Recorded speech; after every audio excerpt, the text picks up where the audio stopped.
بسم اللہ الرحمن الرحیم۔ سورۃ الممتحنات کے فضائل۔ سورۃ الممتحنات قرآن مجید کی 60ویں سورت ہے۔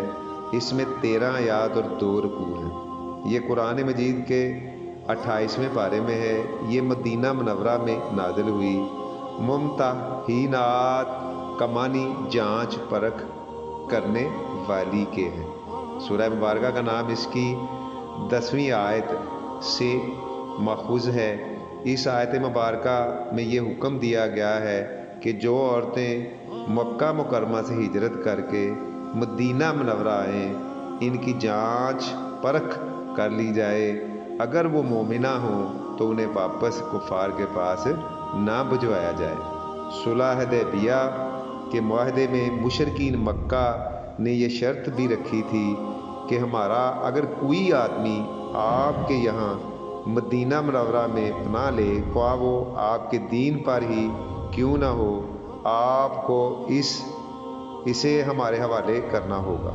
نبی کریم رؤوف الرحیم صلی اللہ علیہ وآلہ وسلم نے یہ شرط بھی تسلیم کر لی۔ مدینہ منورہ میں بھی آتا نبی کریم صلی اللہ علیہ وسلم اسے واپس کر دیتے، خواہ وہ مسلمان ہو کیوں نہ ہوتا۔ اس مدت میں بعد مومن عورتیں بھی ہجرت کر کے مکہ مکرمہ سے مدینہ منورہ تشریف لائیں۔ حضرت ام کلثوم بنت عقبہ ابن ابی معیط رضی اللہ تعالی عنہا بھی ان میں سے ایک ہیں، جو اس مدت میں نبی کریم صلی اللہ علیہ وآلہ وسلم کے پاس حاضر ہوئیں۔ وہ اس وقت نوجوان تھیں۔ ان کے گھر والوں نے نبی کریم رؤوف الرحیم صلی اللہ علیہ وسلم کی خدمت میں حاضری دی اور آپ سے مطالبہ کیا کہ انہیں واپس کر دیں۔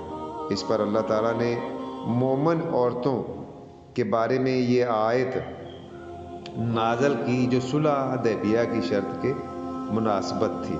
صحیح بخاری 4181۔ اس سورت کے آغاز میں مسلمانوں کو اللہ تعالیٰ اور اہل اسلام کے دشمنوں سے دوستی کرنے سے منع کیا گیا ہے، کیونکہ انہوں نے حق کا انکار کیا۔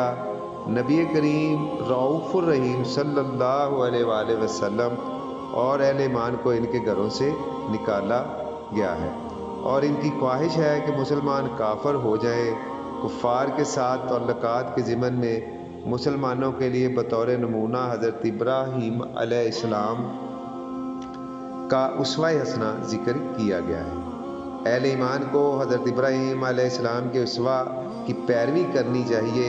انہوں نے کفار سے اس وقت تک تعلقات منقطع کرنے کا اعلان فرمایا تھا جب تک وہ اللہ تعالیٰ پر ایمان نہیں لاتے۔ اس صورت مبارکہ میں اللہ تعالیٰ نے کفار کو 2 گروہوں میں تقسیم فرمایا۔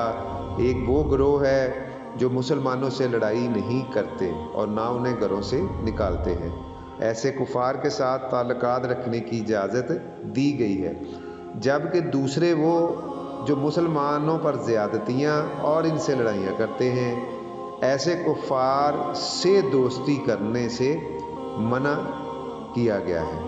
اس کے بغیر مشرکین سے قطع تعلقی کے نتیجے میں پیش آنے والے معاملات کا ذکر ہے کہ جب مومن عورتیں ہجرت کر کے مسلمانوں کے پاس آئیں تو ان کی جانچ پرکھ کر لی جائے۔ اگر وہ مسلمان ہوں تو ان کو واپس نہ کیا جائے، اور ان کے متعلق دیگر احکام بھی بیان کیے گئے ہیں۔ سورت کے آخر میں نبی کریم صلی اللہ علیہ وآلہ وسلم کو ان مومن عورتوں سے چند باتوں پر بیعت لینے کا حکم دیا گیا ہے۔ وہ اللہ تعالیٰ کے ساتھ کسی کو شریک نہیں ٹھہرائیں گی، چوری نہیں کریں گی، بدکاری نہیں کریں گی، اپنی اولاد کو قتل نہیں کریں گی، کسی پر الزام نہیں لگائیں گی، اور نیکی کے کاموں میں آپ صلی اللہ علیہ وآلہ وسلم کی نافرمانی نہیں کریں گی۔ اللہ ہمیں بھی ان باتوں پر عمل کرنے کی توفیق دے، آمین۔ السلام علیکم۔